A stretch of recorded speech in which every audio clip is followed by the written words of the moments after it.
A warm welcome for Gordon Brown from Afghan President Hamid Karzai during a surprise visit to Kabul by the British Prime Minister. There was a military band and guard of honour before the two men went into the presidential palace to hold bilateral talks. This is Gordon Brown's second visit to Afghanistan since he became British Prime Minister in 2007. He stopped off on his way to the Beijing Olympics. During his trip, he visited some of the 8,500 British troops serving in the NATO-led force in Helmand province, where the Taliban insurgency is strongest.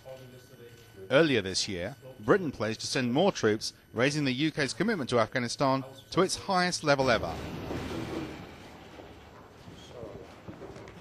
After their meeting, he was introduced and greeted by President Karzai before the British Prime Minister outlined what he'd been told by British forces on the ground about the continuing situation in southern Helmand province.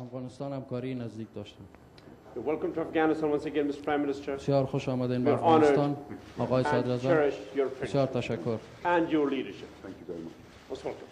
The troops that I've talked to on the ground and our commanders on the ground believe that they're making substantial progress against the Taliban.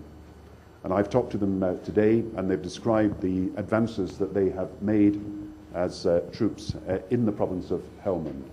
And while it is true that there is a summer offensive by the Taliban, it is also true that the tactics that the Taliban have had to adopt are more of a guerrilla nature than they are of a head-on confrontation with our forces.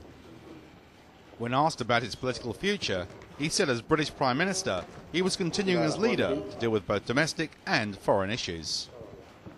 I'm getting on with the job, and that's what people expect us to do. And the job includes, of course, taking action to deal with the economic issues, but it also includes taking action to deal with the international responsibilities that we have.